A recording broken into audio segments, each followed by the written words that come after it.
Hello and welcome to day 5 of the Drukhari previews.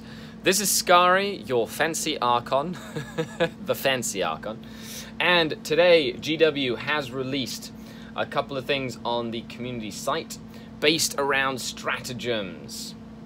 So, a couple of them are really cool, a couple of them are really like, situational, but some of them are very strong. So, the first one is one for Homunculus. It's a Crucible of Malediction. In the index, it was a war gear choice. Essentially, it's a 2 command point stratagem now. Roll a d6 for each Psyker unit within 12 inches of your Homunculus in the Psychic phase, and on a 4+, it suffers d3 mortal wounds. And you can only use it once per game. It's 2 command points. It's situational at best, but it could really help if somebody has lots of Psykers and you just need to get a couple of mortal wounds off. Then we have the Soul Trap. Soul Trap is a Drukhari character, so when an Archon kills an enemy character in the fight phase, you use 1 command point to add an attack, a strength, and a leadership characteristic for the rest of the battle. You can potentially use this multiple times. Essentially makes your Husk Blade stronger, etc., as you kill stuff, which is pretty cool with the Soul Trap. Lightning fast reactions, 2 command points, pick an infantry unit, a vehicle biker unit, and no coven unit. Anything that's targeted by ranged or melee weapon, -1 to hit rolls. Now this is crucial.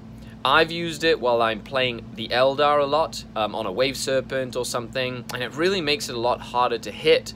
So on a key thing like a Raider or a Venom that you just need to keep alive, or even your Forge Wall Tantalus. I don't know why I like that so much, but it's really cool that the Tantalus would benefit from that.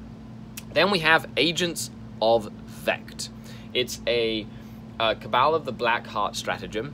It's 3 command points. It's very, very expensive. But when your opponent spends command points to use a stratagem, roll a dice. On a 1, nothing happens. On a 2 to 5, the opponent's stratagem does not work for that phase, and they get their command points back. And on a 6, they spend the command points, and the stratagem cannot be used at all, which is pretty cool. Like, can't be used that phase. Cannot use it on things that are before the battle or during deployment, things like that.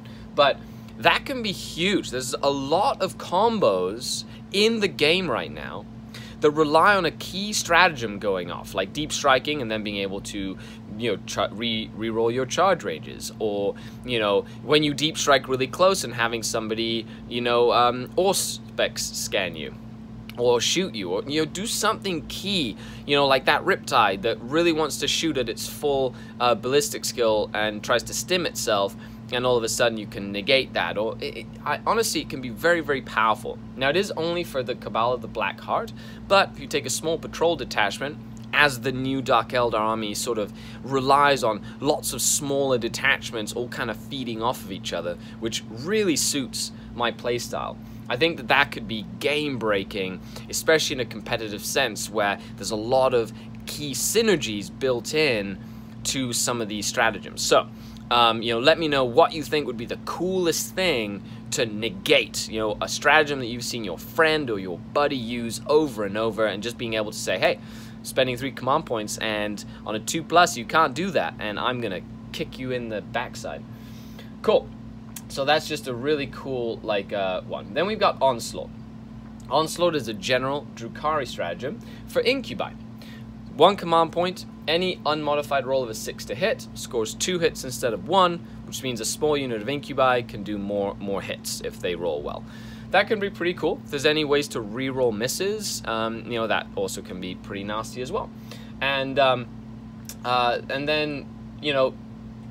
incubi are cool because you can add them into any sort of Cabal, Witch Cult, or Coven, or maybe Coven, I don't know, but they're free agents, so you can kind of pick and choose where to take them if you need a nice, hard-hitting army. And then we've got Drazar. Now, Drazar is the master of the incubi. They changed his Murderous Assault rule. Instead of making an additional attack every time he hits on a 6, when he charges, he fights twice in the fight phase, which is pretty cool. That means that little Drazar model is going to go around beating some stuff up. And, you know, he's not bad for a character. He has an invul save now and everything. So, let me know what your favorite one is. Let me know what you're thinking. But right now, as it stands, tomorrow, Saturday, is going to be the preview time for all your Dark Eldar goodies. Now, I did not get a preview of the Codex. My channel is not big enough. So you can go over to Lawrence of Tabletop Tactics. He'll be doing a lot of stuff. You can also go to Winter's SEO. He's going to be doing a lot of stuff with the Codex. They get some pretty cool pre-release stuff.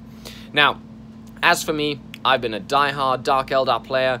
I'm going to be doing how to build a Dark Eldar army, going to be doing basic tactics, going to be doing movement, deployment, every single unit one by one. I'm going to break this codex apart for you, the budding Archon, Succubus, or Homunculi. So stay tuned to the channel. If you like this, share it around. I'm very passionate about this book, and if you need some resource stuff for the Dark Eldar, mostly specifically, even in a competitive sense, as well as a narrative sense, I'm Skari, your grateful host.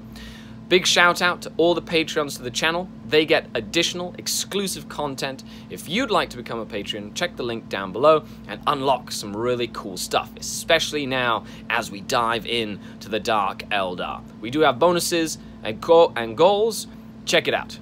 This is Skari, signing off until next time, and for all you out there, the Dark Kin.